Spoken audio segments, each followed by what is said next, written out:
സുമേഷിന്റെ അവസരത്തിലേക്ക് പ്രതിപക്ഷത്തിന്റെ അല്ലെങ്കിൽ പ്രതിപക്ഷ നേതാവിന്റെ കലിപ്പും ചൊരുക്കും എന്താണ് എന്ന് ഇവിടെ അദ്ദേഹം വ്യക്തമാക്കി, തൗഫീഖ് വ്യക്തമാക്കി. അതായത് സോണിയാഗാന്ധി ആയി ബന്ധപ്പെട്ട ഈ ശബരിമല സ്വർണ്ണമോഷണ കേസുമായി ബന്ധപ്പെട്ട വിഷയത്തിൽ സോണിയാഗാന്ധിയെ നിയമപരമായി തന്നെ ആ വിഷയവുമായി ഉന്നയിച്ച് പല വിമർശനങ്ങളും മന്ത്രി ഉന്നയിച്ചത്. അത് വിമർശനങ്ങളാണ്, അതിൽ പരിശോധനയുടെ സാഹചര്യം പോലുമില്ല. ഉണ്ണികൃഷ്ണൻ പോറ്റിയെ പോലൊരു ക്രിമിനൽ എങ്ങനെ സോണിയാഗാന്ധിയുടെ കൈത്തണ്ടയിൽ സ്വർണ്ണച്ചരട് കെട്ടിക്കൊടുക്കാൻ മാത്രം അടുപ്പമുള്ളവനായി മാറി? ഇത് ക്രിമിനൽ ഗൂഢാലോചനയുടെ ഭാഗമാണോ? അതിലെ ഈ ഗോവർദ്ധൻ ബെല്ലാരിയിലെ ജ്വല്ലറിയാണ്, ബെല്ലാരിയിലെ മുൻ NB ആയിരുന്നു സോണിയാഗാന്ധി. അപ്പോൾ അത്തരം ഒരു ബെല്ലാരി കണക്ഷൻ ഇതിനകത്തുണ്ടോ? അടൂർ പ്രകാശും ആൻ്റണിയും ഈ ക്രിമിനലുകളെ വളരെ പ്രധാനപ്പെട്ട സാമ്പത്തിക ലാഭം ഉണ്ടാക്കി, കവർച്ചയിലൂടെ സാമ്പത്തിക ലാഭം ഉണ്ടാക്കിയ ഈ രണ്ട് പ്രധാനപ്പെട്ട പ്രതികളെ എങ്ങനെ സോണിയയുടെ അടുത്തേക്ക് എത്തിച്ചു? ഈ ചോദ്യങ്ങൾ ശിവൻകുട്ടി ചോദിക്കുന്നുണ്ട്.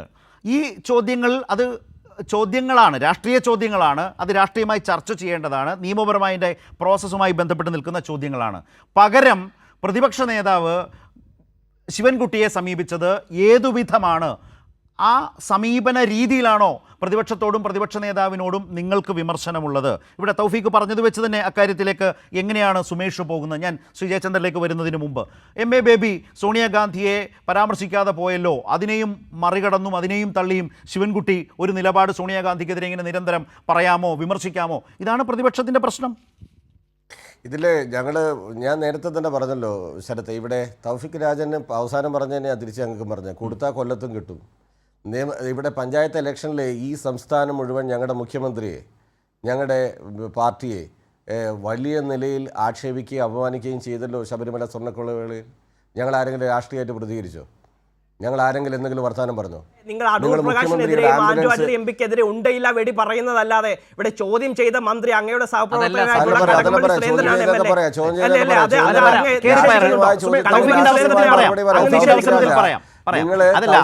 ഇല്ലാത്ത വെടിയൊന്നുമല്ല, ഇല്ലാത്ത വെടിയാണോ എന്നൊക്കെ മനസ്സിലായി. SITയുടെ അന്വേഷണം പുരോഗമിക്കുന്നതല്ലേ ഉള്ളൂ, ഹൈക്കോടതിയുടെ അന്വേഷണം നടക്കുന്നതല്ലേ ഉള്ളൂ. നോക്കട്ടെ, നമുക്ക് കാര്യങ്ങൾ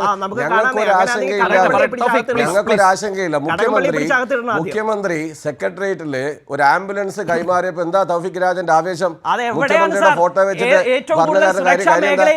കേരളത്തിന്റെ സെക്രട്ടേറിയറ്റിന്റെ നടുവിൽ ഇവിടെ സോണിയാഗാന്ധിക്ക് ഉള്ളതുപോലെ തന്നെ കേരളത്തിന്റെ മുഖ്യമന്ത്രി ശരിയായ രീതിയല്ല. താങ്കൾ പറഞ്ഞപ്പോൾ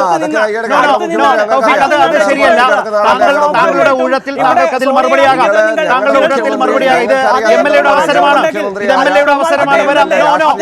അത് ശരിയല്ല. ഇങ്ങനെ പരസ്പരം സംസാരിച്ച് ചർച്ച വഴികൊണ്ടാൻ കഴിയില്ല. താങ്കളുടെ അവസരത്തിൽ പറയാം.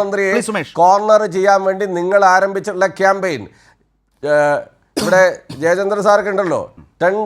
ഇവിടെ ജൻപത്തിലെ ആർക്കൊക്കെ ഒരു കാലത്ത് കേരളത്തിലെ പ്രതാപശാലിയായിട്ടുള്ള K കരുണാകരന് പ്രവേശനത്തിന് അനുമതി കൊടുക്കാത്ത കാലം ഉണ്ടായിരുന്നു.